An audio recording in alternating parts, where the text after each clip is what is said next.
Our society puts a high value on free speech. We usually think of free speech as being able to question our elected officials.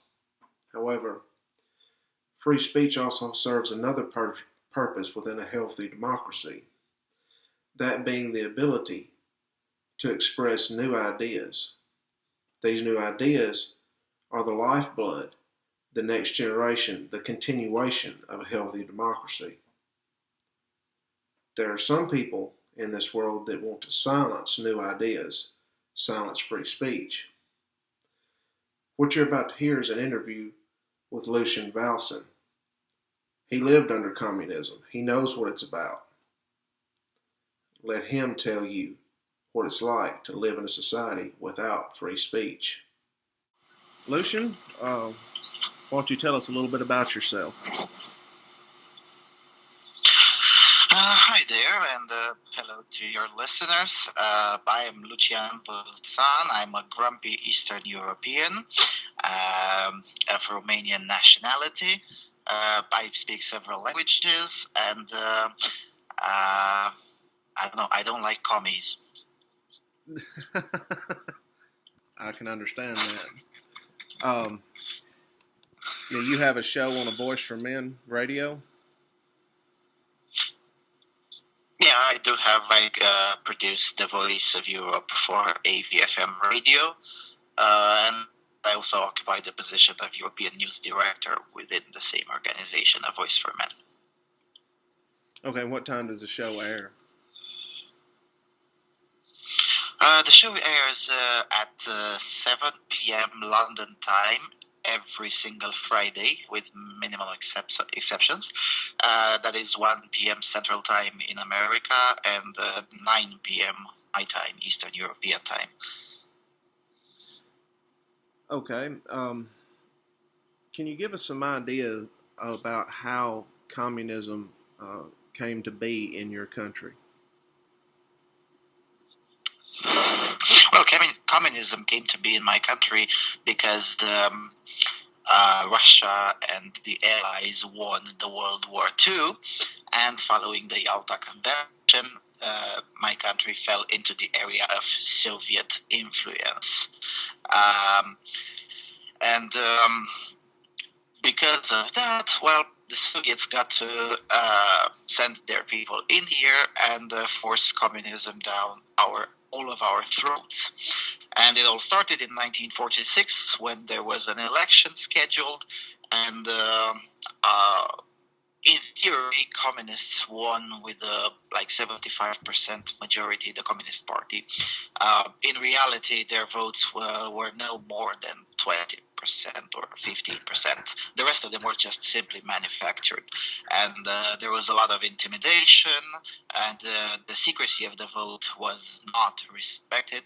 I think it was the only time in history when the secrecy of the vote was not respected. There were people spying within the ballot booth to see whom you're voting with, and if you dare to vote against the commies, severe problems were to come over you in the next years or even in the next days after the elections. And that's how they got to power. Now, after they got to power, they realized that they have little to no legitimacy within the minds of the people, and no matter how totalitarian they were, well, they realized that they couldn't govern for long periods of time unless they get a little bit of legitimacy even amongst the most skeptical individuals. So they started very progressively, and first of all, they took over the universities, the main universities at least, from Iași, Cluj-Napoca, and Bucharest, and they replaced the teachers, the tenured teachers, with basically communist ideologues. After that, they changed the student body, and how did they do that? Well, they did it with the concept of affirmative action. Of course, they didn't call it affirmative action back then. They called it having politically healthy origin. That means that as long as you are a poor, illiterate peasant, you get to have more chances of becoming a tenured professor than if you are a person of bourgeoisie descent that studied a particular subject for his or her entire life. So that means that within very short periods of time, that is until 1948, most of the student body was already completely changed. Usually there were 20% of the student body came from a poor background. In 1948, there was already 60%. And then in 1948, they codified this practice into law, and it came to apply to every single elite school or faculty or high school in the country through the Education Act of 1948. Yes. So using that, and then they just basically waited until those students became active within society. And then in the early 50s, then the nationalizations came in. Most of them were done by force, although there were some individuals who were willing to give their wealth to the party for the common good and all that crap. But most of the nationalizations were made by force. And after they basically took over the entire economy and silenced the opposition, then they suddenly woken up themselves to be to have a little bit of legitimacy, at least, within the people. Now, how did they silence the opposition? Well, the methods were quite varied and very innovative in so many respects. A significant proportion of the opposition just simply left the country, quite legally, because they knew where this is heading, and they didn't want to end up dead or in prison. But another portion of the opposition was subjected to what is now called the Pitești experiment, the Seagate experiment. These are big secret prisons where political prisoners were kept in there and applied scientific beatings and extremely violent treatment meant to indoctrinate them and transform them into communist detractors. What is a communist detractor? Is an individual who writes informative notes to the KGB or its equivalent. There was Securitate in here. That's the short story. Okay, you said they took over the universities and installed their own professors, and this was to indoctrinate the students into communist thinking. Correct? Correct. Okay. Why did they choose the universities? What was made the university so appealing? Well, because the intellectual elite was mostly within the universities, and this intellectual elite was, most of it, quite opposed to almost everything that communists stood for. And the communists believed that this was because most of those belonging to the intellectual elite weren't from the working class background, but they were from bourgeoisie, oppressive class background. And they basically wanted to have the intellectual elite to be, communists. So there were some intellectuals who converted themselves to communism. One of the most relevant examples is the quite respected author Marin Preda and Mihail Sadoveanu. These are two that are even known outside the borders of Romania. They were amongst the very few well-known intellectuals who converted themselves to communism and started believing in that and wrote papers to uphold the communist establishment. So there were individuals who decided to convert themselves. There were individuals who decided to play pragmatic and just pretend to convert to communism and then organize the subversive movement, anti-communist subversive movement. Most of them, however, were caught and then sent to jail for conspiracy against the socialist order, but that's another story. But the reason is that they just needed.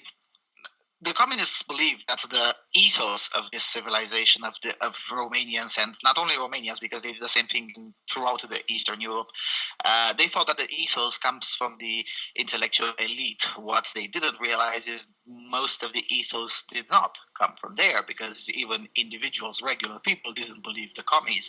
But in the decades of indoctrination, they have managed to change the entire fabric of society. Okay, you said that they started a form of, well, I guess what we would call affirmative action. Who did they decide Mhm. could go to college and who couldn't, and what was what characteristics decided whether a person could go to college or not? Um, the main characteristic was the descent. The class from which you belong to. If you came from a bourgeoisie family, then you had little to no chances of going to college, regardless of how prepared you were for doing that, regardless of merit. Whilst if you came from a very low class part of the society, then you had all the chances of not only going to college but actually graduating and becoming a teacher, a tenured professor within that university. This was the main character because, as I said, they didn't call it affirmative action, they called it bringing people with a politically healthy origin. That was the terminology they used. And they basically said that individuals' opinions, political opinions, and worldviews are not deemed by that individual's study or that individual's feelings or that individual's experience. No.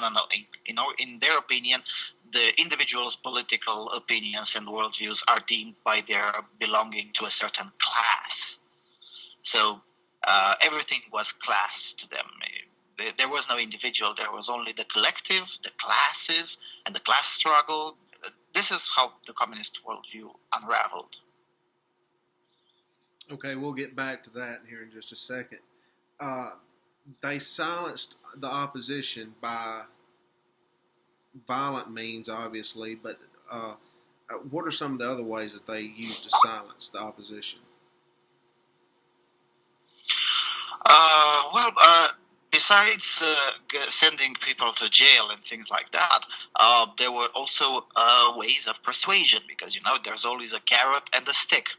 Now, the carrot was that individuals who were willing to become detractors and rat everyone else to the oppressive Securitate apparatus were given better jobs, better homes, because they nationalized all the bourgeoisie homes, and most of them went to the collaborators and the useful idiots, and those basically that helped installing this social order within the country. Now, these were the carrots. There was also the fact that if you helped to bring more propaganda and earn more people to join the cause of communism, then that would also be rewarded with a job, with a leading job. There was a lot of competition on who can see the party's ass better, so you can get a better job, like a director of a certain factory and things like that. Okay. Indoctrination. Now, I take it that the indoctrination of the youth started from birth or from the time they entered school, correct? It started from the birth, most of it, yes. By the time Ceausescu got to power, he got to power in 1967, so a little bit later after the communists went to power. By the time he got to power, then the indoctrination commenced basically from the birth. The school curricula and the workbooks that were used in schools, starting from kindergartens, were featuring Ceausescu and his wife, and the great wonders of the Socialist Republic of Romania, and our greatest Eastern friend, the Soviet Union, and how the Soviet Union crashed the fascists, and how the Soviet Union is going to save all of us by worldwide communism, and things like that were very, very, very common for children to be taught, starting from the age of 4 or 5, and basically almost towards the end of high school, and in many, many cases even in college. I mean, if you went to a polytechnic section, for instance, in a STEM field, if you went in there, you still had a mandatory course of Marxism, Leninism, and how and how it all ties with the wonders of the multilaterally developed society, as the party propaganda called it, the multilateral developed society, the socialist multilateral developed society. Sorry. And I'm guessing that part of this, or the part of the way that they operated, was silencing free speech. Free speech was a dangerous business. Uh, but on the other hand, they weren't focused like it is today. They weren't focused on cultural aspects. Again, the dictatorship that was in here was most of it, however, was economic Marxist Leninism. It wasn't cultural Marxist as it is today in the EU. And basically, as long as you didn't advocate free markets and private property and all these goodies that Westerners take for granted, as long as you didn't advocate those, you were relatively safe. However, since Ceausescu got to power, then openly criticizing individuals from the Politburo became dangerous. Until then, it was relatively safe. But after that, it became even worse. If you dare to tell a joke with Ceausescu, that could bring you some trouble. It wouldn't have been this. Saying a joke about Ceausescu wouldn't got you into jail, but if you were a student, for instance, you could be relegated, or you could be sanctioned, or you could even be expelled and sent to work in a field that was beneath your qualifications. There were several other administrative punishments, so to speak. Okay, so speaking out, or especially speaking out against the socialist narrative or against political officials would land you in a lot of trouble, correct?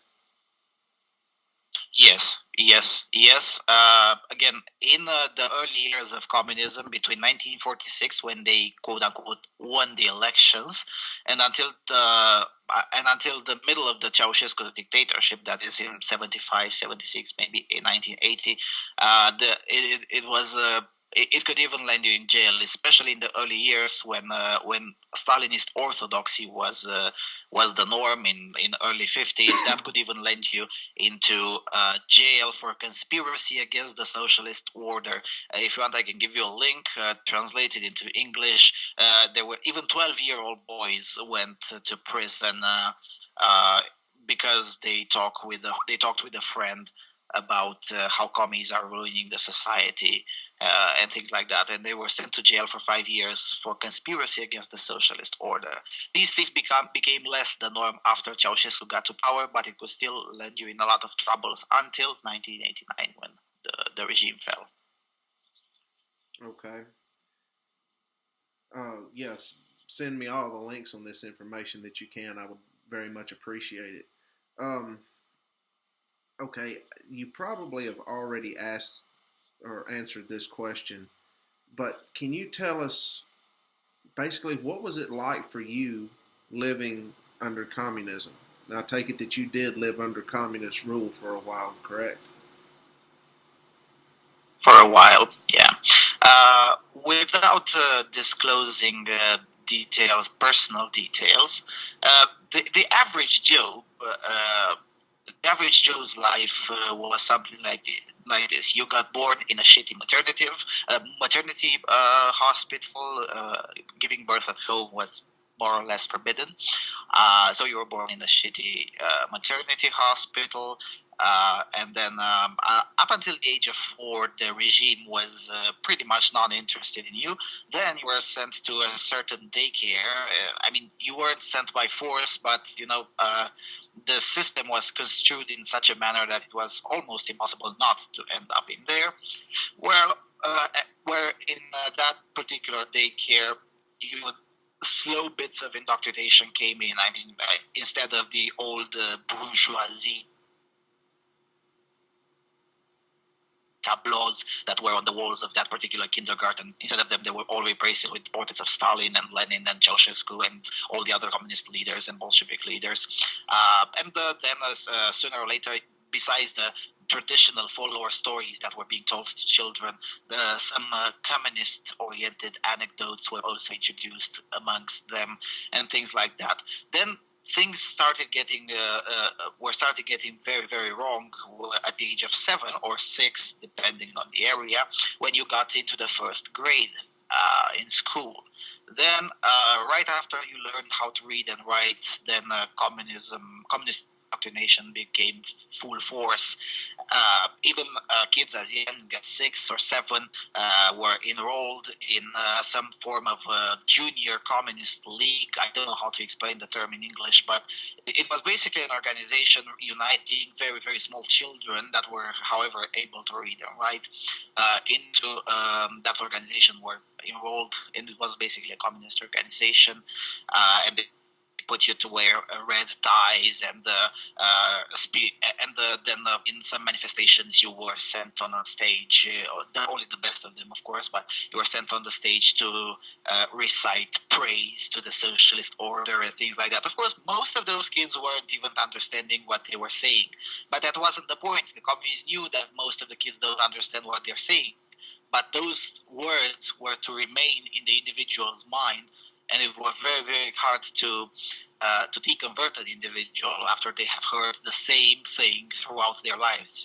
It was an intelligent measure to a certain degree, and it wasn't subtle at all. I mean, subtlety wasn't really the Bolsheviks' characteristic. They were very brutal in this regard. I mean, when they said indoctrination, they really meant it, and they weren't doing anything subtle.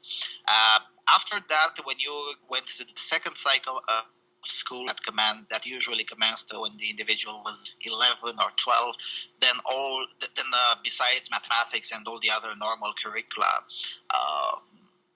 elements, then suddenly political subjects appeared, and there was slowly, bit by bit, classes of Marxism, Leninism, and Marxist economics, and mandatory reading from Das Kapital, or the Capital, the Marxist Bible, and also the works of Engels, Friedrich Engels, and things like that. Also, starting from the second cycle of education, there were a lot of highly oppressive norms within the school. It basically started teaching you that you, as a student, you must represent with honor the school and the socialist order throughout the society. So basically, you were treated the interior. What is the word in English? Basically, the rules that were applied within the school were applied for the particular student outside the school as well. So, for instance, if it was forbidden within the school to, let's say, I don't know, curse, to say fuck, for instance, then if someone would heard you saying fuck even outside the school, even within the vacations, then that someone could go to school and say that they heard you saying fuck, and you could still be sanctioned within the school even though you committed the offense outside the school. So these things, these things were meant basically to convince the individual that everything is interconnected, and the whole society works together to build communism and things like that, because that was the narrative basically. They were saying we don't have communism yet. Communism means without any money and without any classes. So we now have a communist-oriented socialism, and we must all work together to build communism. That was the narrative, at least in the earlier years. Then after that narrative was toned down a little bit, basically because of poverty, not because they stopped believing in it.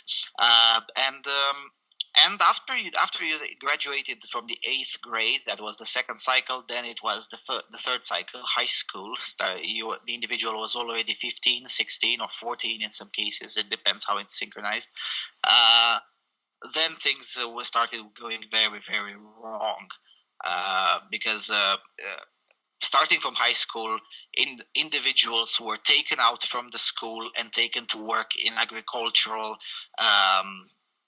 works, basically. It was the state's way to use workers that didn't require payment, and it was considered a patriotic duty. So they were taking kids starting from the age of 15 by force, mostly, because you couldn't say no. You go into the field and help reaping the potatoes or whatever agricultural work needed to be done. And this was basically the norm until 1989. And that was one thing. The second thing was that indoctrination was then completed by the time you ended up into high school. So if a 10-year-old kid would dare to question some things of socialism, well, that wouldn't have got him too many problems. But if you were at the age of 15 or 16 and doing the same thing, well, that would be a problem. After that, also starting with the high school, the very tight regulations became even tighter. I don't know how to say that in English to sound better, but basically, if you were seen outside of the school or outside of the home after 7 p.m. or something like that, it was considered that you were a punk, and the militia, now the police, but it used to call the militia, could pick you up and hold you for one night, even for going outside of your home and sitting on the bench in the park or something like that. It was a curfew, basically. And the kids kind of want to do that, especially teenagers, but you weren't allowed at all. Also, boys, if they happened to have long hair, well, that was a serious offense. I mean, it was not uncommon at all to be picked up by the militia, beaten severely for an entire night, and then given a clean haircut, and then send you to school the next day. It was very, very brutal. Because the party's narrative was that everyone is the same, so everyone must be the same. It was a double speak, just like it is today. Everyone is the same, but on the other hand, boys aren't allowed to have long hair. Everyone is the same, but on the other hand, not everyone is the same. So it was a lot of double speak and a lot of contradictions. However, many individuals disregarded these things until 1980 or 79, because on the other hand, the economy started going quite well, significantly decent. I don't know how to say it. Mainly because socialism is absolutely great until you remain without other people's money. And since there was a lot of wealth that was nationalized, of course things were going well. But and starting from 1978, 79, and especially 1980, well, that wealth was done. There were no more money. Also, on top of that, there was a 1977 earthquake. It was a huge earthquake, 7.9 degrees on the Richter scale, that basically demolished several cities. And, the party took upon itself to rebuild those cities. And the party did rebuild those cities, but, that left a lot of debt. And because of that, severe poverty followed, starting from 1980, especially starting from 1981, and until the end of the regime, extreme poverty followed. You weren't allowed to go, for instance, if you wanted to buy 2 breads in one day, no, absolutely not. It was rationalized. You had to have coupons to be allowed to buy 1 bread per 2 days. There was also quotas in other food elements like oil, food oil. There was also for gas and for many goods and services, there were quotas, and you weren't allowed to buy more than that. Especially starting from 1985, not even those quotas mattered anymore, because there were no more goods. I mean, you go to a store and they were literally empty. If you wanted to buy meat, if you were lucky if you were succeeding in buying meat 2 times per year, and not more than 500 grams or something like that. And when I say meat, I really mean meat, because it was any meat. Your choice, what is that? You never heard about that until 1990. Okay. And all these elements basically contributed to a lot of animosity. And, at one moment, people started saying, okay, enough is enough. This is not working. This is wrong.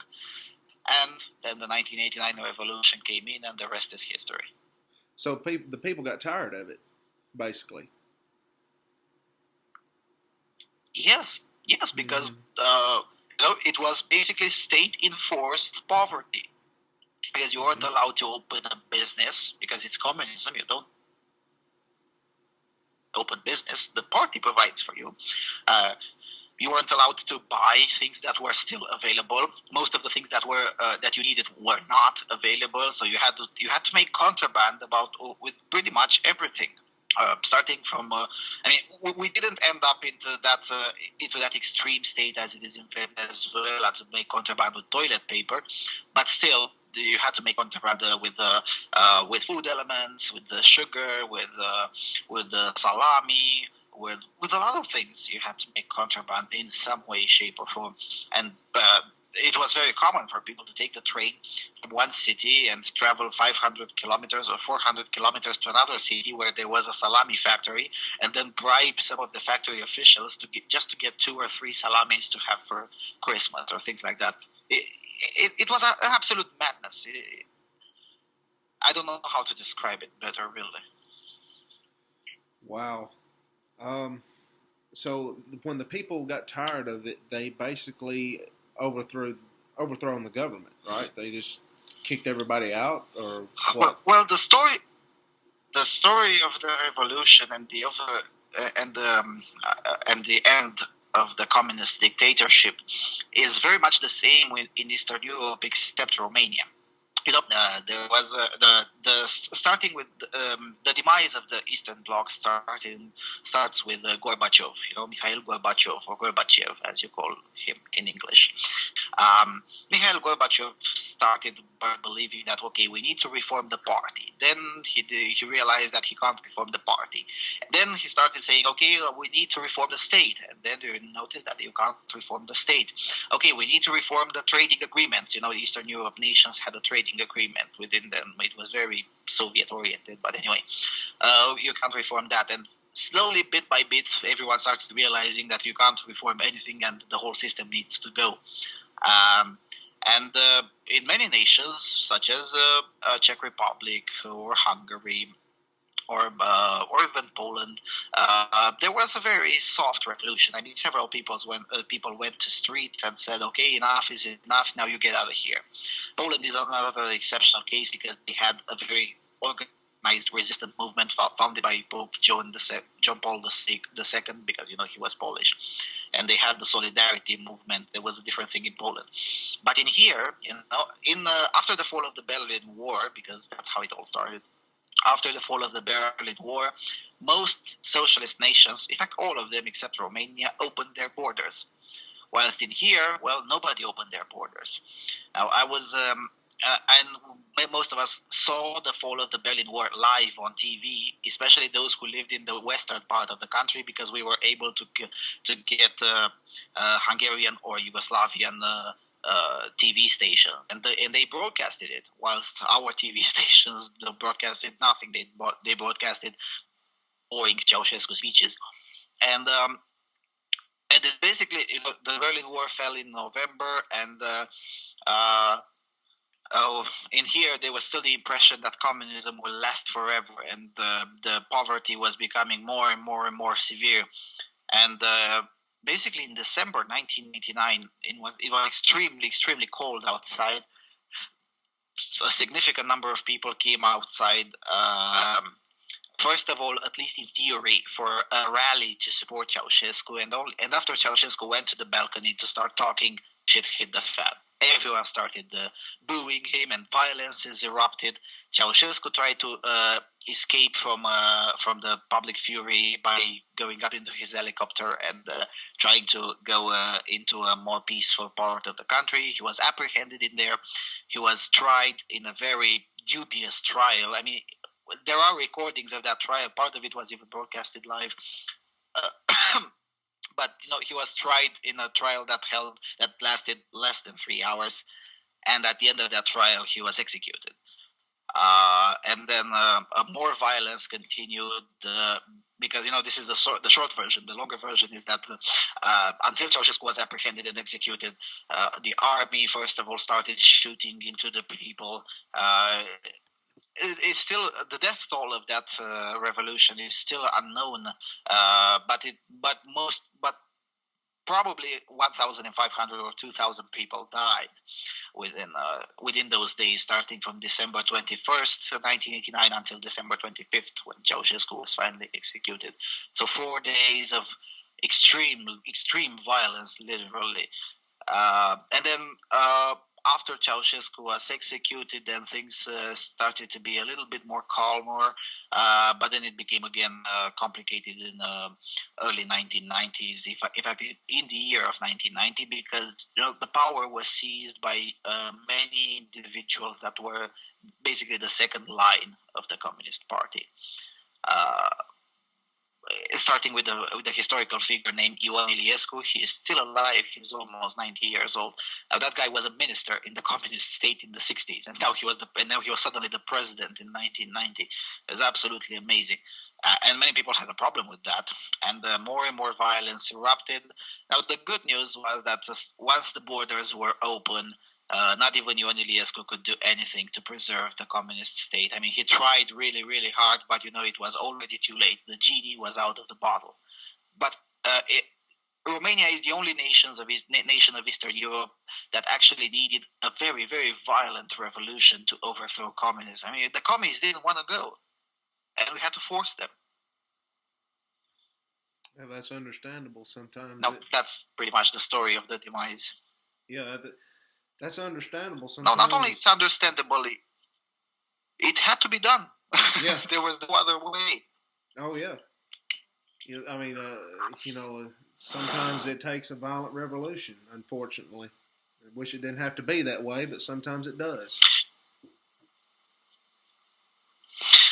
Now, I'm not an advocate for violence, but at the end of the day, the amount of violence that system exercised on all of us for over 50 years, I'm sorry, they were able to take a little bit of pushback.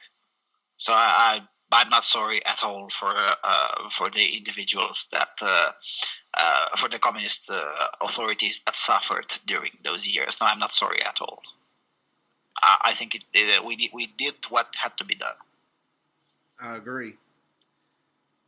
Okay, what do you see now within your own country, or within the EU, or within the United States, for that matter?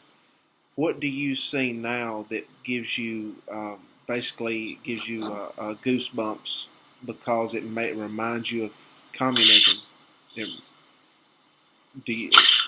Well, I see a lot of things that give me. Hello? Yes. Hello? Can you hear me? Please repeat the question. I don't think I heard the last bit. Okay. Yes, I hear you now. Okay. In other words, what scares the hell out of you? What are you seeing today that scares the hell out of you? Well, there are other things that give me the creeps. The first one is the mere existence of the EU. Especially the smaller countries, that is almost all countries of Europe, because we're a continent filled with smaller countries, have no relevance within a centralized authority, and this was basically the case with the USSR as well and its satellites. Now the problem is that the EU itself, which was built, if you ask a Euro fanatic, he'll say, "Oh, the EU started in the 50s." No. What was it? The 50s. It was a trade agreement. The peoples of Europe were to trade relatively free amongst each other and with little tariffs and things like that. That was a sensible thing to do in those times. It made sense, but nobody thought of political union. But the EU today was started exactly 20 years ago in 1993, and this model of the EU that is in function today is basically exactly like the Soviet Union, but only under a little bit of Western guise. The Soviet Union also contained a lot of countries within the Soviet Union, except the satellites. What we call now today Ukraine was part of the Soviet Union. It had no borders of its own. What we call now today Belarus was part of the Soviet Union, and so on and so forth. And a lot of other countries, Kazakhstan, Turkmenistan, and all the others.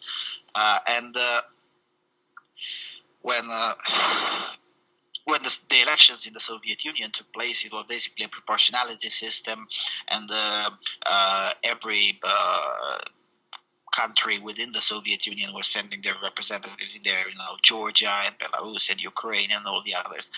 And the Soviet Union was basically led by a conglomerate, a collective that was called the Collective, that had 15 unelected officials who appointed each other, meet in secret, and are accountable to basically anyone, are not accountable to anyone. And that collective was basically led by the chairman of the Communist Party, who was also technically voted by the Supreme Soviet, but in practice he was just rubber stamped. Now the Supreme Soviet was an elected body, but its role was to basically rubber stamp the collectives or the Politburo's decisions, those 15 individuals. The European Union is led by 28 unelected people that appoint each other, meet in secret, and are not accountable to anyone. That is called the European Commission. The president of the European Commission, the Maoist, is the Maoist guy. His name is Jose Manuel Barroso. He was technically elected by the European Parliament. Now, the problem is that the European Parliament was given one candidate, Jose Manuel Barroso, and he got 90% of the chamber. The European Parliament is the only elected body in the European Union, just like was the Supreme Soviet in the USSR. But that parliament basically has the role to rubber stamp the European Commission's decisions, because the European Commission is the sole body that has the authority to propose legislation. So if the European Parliament wants to propose a particular legislation, no, they can't. So these things are exactly like the Soviet Union, absolutely no difference. And because there are many other aspects from the European Union's construction are almost identical or exactly identical with the USSR's construction. And because of that, it also has the corruption of that Soviet system built in within the European Union. And because of that, I'm sure it will fall. However, just like when the USSR fall, this will leave us with immense ethnical problems and will leave us with immense economic issues. The only real difference is that the EU expands itself using economic bullying and propaganda and a little bit of blackmail against the national politicians. The USSR expanded itself using the tanks. Now, that's basically the only difference between the two. And when it comes to the United States, now, unfortunately, let me start with this. Fortunately, United States had a culture of liberty behind it, so that kept it a little bit safe until very recently. Now, however, that culture of liberty is slowly fading away, and that's an issue. And now I see that basically the United States is committing exactly the same mistakes that we committed 50 years ago. I see now the nationalization of healthcare. Ceausescu, when he came to power, this was the first thing he did. He nationalized the healthcare. Because once you nationalize the healthcare, you get to dictate to the individual what he can eat, how much he must sleep, how much he can do that, and how much he can do this. Otherwise, you leave the individual without healthcare if he doesn't respect the directives of the collective. And we did have in here, and I can send you the reports, but unfortunately they are in Romanian and PDF format. So now I'll have to work on translating them someday.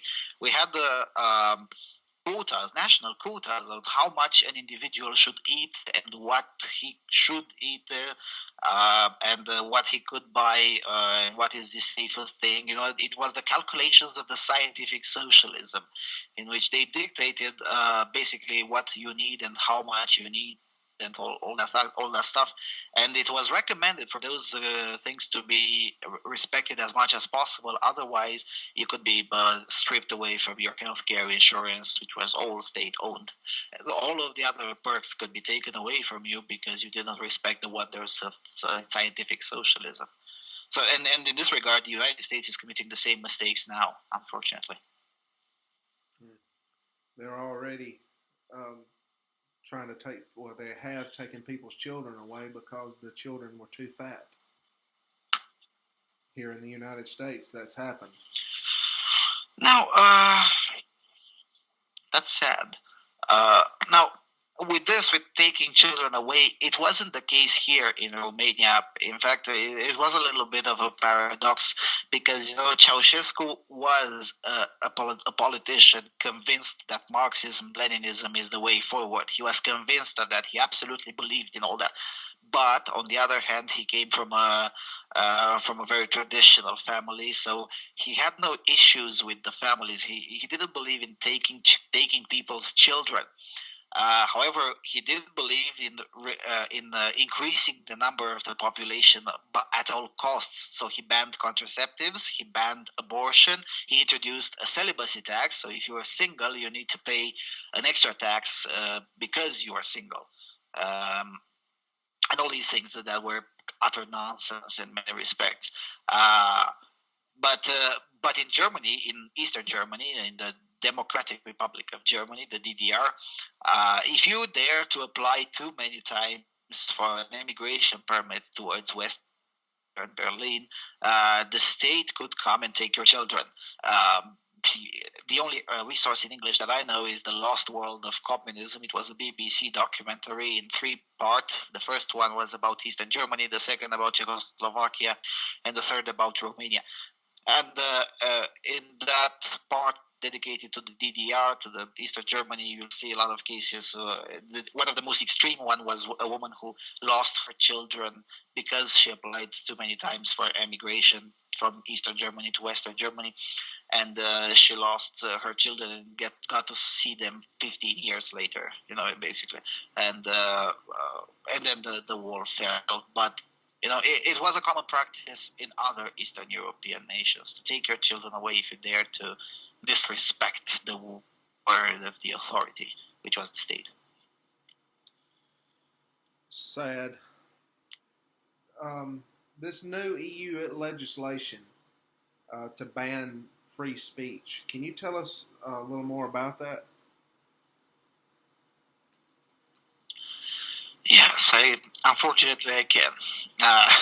Yeah. The problem with the EU, just like the Soviet Union, except that if I think a bit about it a little bit better, the Soviet Union still was a little bit more honest. They were also fucked up, but they were honest about their fucked upness, so to speak. But the EU is not even honest. I mean, in order to find that legislation, you need to jump through a lot of hoops, because on one hand it is a matter of public record, but on the other hand finding it is a nightmare. That piece of legislation, in order to understand it, you need to understand the process through which a legislation can become the rule of the land. And basically it was proposed something about banning and promoting tolerance. That was the language they used. The European Commission, because it's the only body that has the right to propose legislation, the European Commission proposed that we should have a law about promoting tolerance. And then the Civil Liberties Committee in the European Parliament drafted a piece of legislation that we now call the European Framework for Promotion of Tolerance. And they wrote that crap that we all got to see on voiceformen.com. And after that paper went through another committee, and another committee, and another committee, and another subcommittee. And then it became into a final form that it is that I published on voiceformen.com. Now that form will be soon sent to the Council of Ministers. What is the Council of Ministers? Is a council that reunites the ministers of all the 28 nations. I mean, one minister per nation that is part of this club, this European Union thing. Usually it's the External Affairs Minister, but sometimes it's the Minister of Social Services or something like that if it's a topic regarding the social issues. And if that Council of Ministers says, no, we don't need the EU to come up with this crap, then the legislation is dead. If the Council of Ministers gives its principled approval, that's the terminology, principled approval, that is to say the Council of Ministers says, yeah, well, maybe we should have a EU-wide legislation to promote tolerance, okay.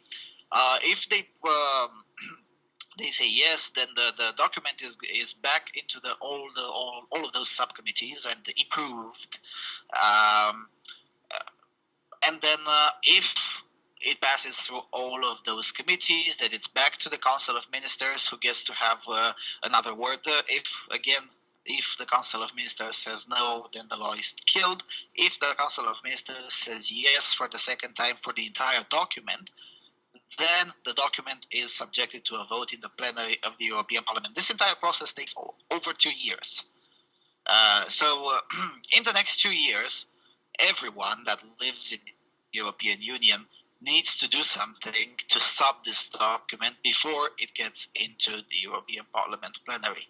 If that it gets to the European Parliament plenary, and if it is voted into law, which is very likely to be if it gets up until there, because the European Parliament is filled with progressive people, then suddenly you can go to jail if you dare to express non-collectivist views. That is anti-feminism. That is, ideologies or worldviews that are not in accordance with the progressive consensus of the European Union. Because, it says there that, and we should ban anti-Semitism. But, if you say that, for instance, that, circumcision is mutilation, well, that is now anti-Semitism. Or they also say there that, we should ban homophobia. Yeah, but the problem is that homophobia in the European Union's understanding can also mean disagreeing with the lesbian, fat, man-hating feminist. So, I would rather have the European Union out of this. Okay, I understand that elements of homophobia and anti-Semitism are bad, but I don't want people to go to jail for saying things like that. I mean, it's extremely dangerous. And what's even more dangerous with that piece of legislation, this European framework of promotion of tolerance, is that for minors, for students, pupils, I should say, it includes extra provisions. For instance, if a 15-year-old boy says to his feminist teacher, "Wait a minute, teacher, what you're saying here is utter nonsense." Well, for that, the student can go to a rehabilitation camp, basically, in which that particular rehabilitation program, according to the law, should be a program to instill into the individual a culture of tolerance. Now, the problem is that the Soviet Union used to have a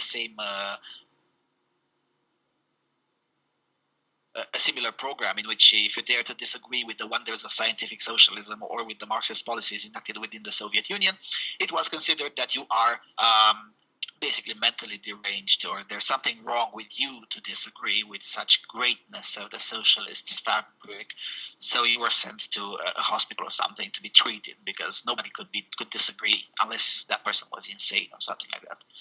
So, and here it basically says that if you're a non-feminist, then you need rehabilitation. Now, how much more obvious does it have to be?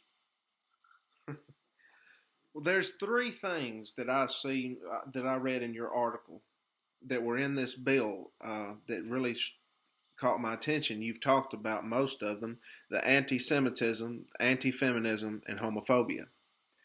Now, correct me if I'm wrong. Mm-hmm. Let's say you have a person of a different religious belief, let's say a Christian, or possibly an atheist, stand up and say, "I disagree with the Jewish faith because of X, Y, and Z." That person could go to jail, could they not? In extreme cases, yes.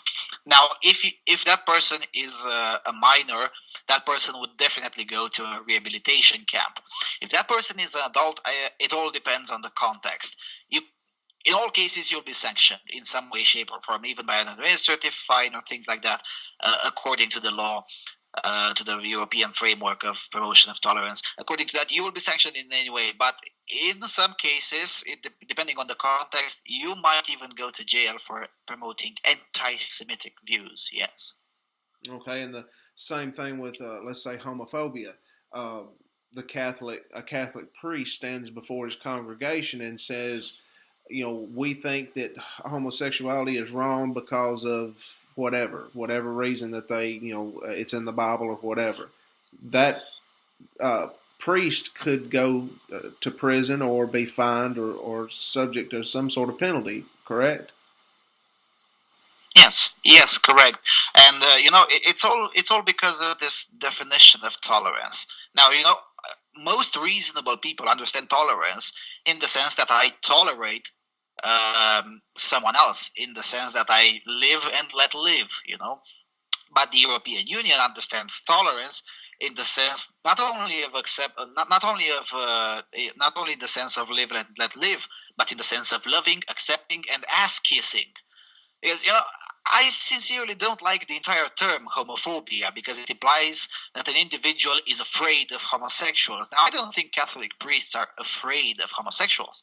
And I don't think that I should be forced by the law to love homosexual behavior. Now, I don't. I agree that I shouldn't be allowed to go and organize pogroms against homosexuals. I agree with that, but I don't agree with having a law to tell me to basically love all homosexuals. No, there are homosexuals who are despicable human beings.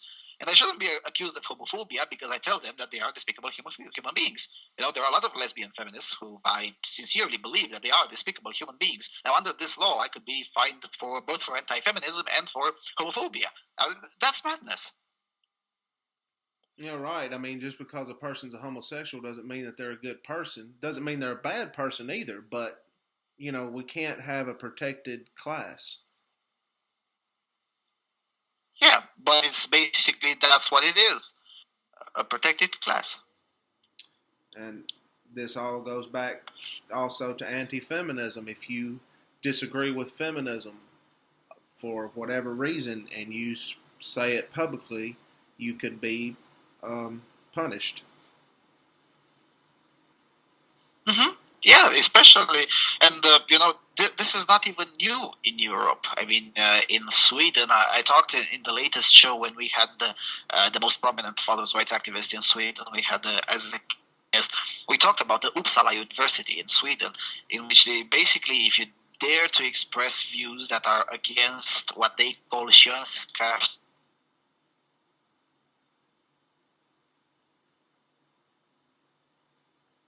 perspective, which is the gender power structure perspective, basically Marxist feminism. If you dare to express an opinion that is against this concept, this Könskraft perspective, you can be expelled, or you are expelled if you're a student, and you can be fired if you're a professor. So this is not even new in Europe. Now the problem is that it is going to be extended throughout the European Union. And it's all under the assumptions that all the European Union nations are the same, when the reality is entirely different. I mean, Italy and Finland could never be the same. They're not the same. They have never been, and they will never be. And especially in here, in former communist nations, well, we value free speech quite a lot. I mean, we have one of the freest presses in Europe, precisely because we're sick of censorship. After 50 years of censorship, no, we want the right to say whatever the fuck we want, without having the state meddle and interfere and regulate and censor and all that progressive nonsense.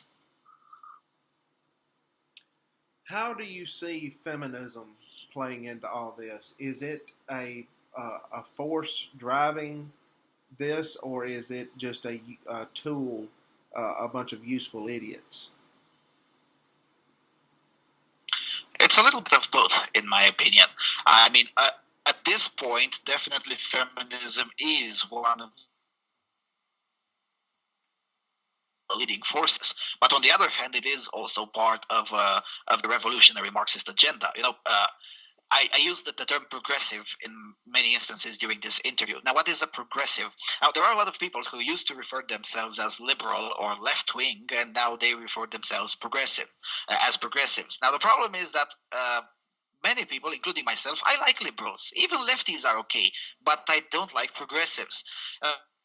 Progressive means that that we're now moving gradually, bit by bit, progressively towards an ever more regulated society, and it's the same agenda as revolutionary Marxism, except that it's done progressively in comparison with the Soviet Union, where there was the Bolshevik Revolution, and it was done by force in one single day or 2 days. And because now the working class is no longer willing to support the agendas of revolutionary Marxism, because the working class has a good standard of living, and because the working class has more important concerns than what some elite is thinking about, and because also because the progressives lost their contact with the individual people, that they need different agents of revolution. So they got new agents of revolution, feminist women, LGBT activists, environmentalists, Muslim immigrants, left-wing Jews, because, this is the reason why I disagree with the concept of anti-Semitism, because not all Jews are cultural Marxists. I mean, I have two Jewish friends who are even more radical than me when it comes to opposing this EU nonsense. So, but the progressive establishment, the EU, lumps everything together. In their opinion, a gay person is definitely a good supporter of this law. When the reality is that most gay people don't like this meddle and interfering and censorship and regulating and all that nonsense. So in this regard, yes, feminism is only part of the machine, but it is a good agent of revolution because at least it claims to speak for all women. Let's face it, most women are not particularly disturbed about this, or let's not say most women, but a significant proportion of women are not really disturbed by this until it starts affecting them personally. Now, in Italy, for instance, under their new femicide laws, which were enacted based on the Istanbul Convention, now the state can come and take your children away and put the wife in a shelter without even anyone making an allegation. I mean, if the state believes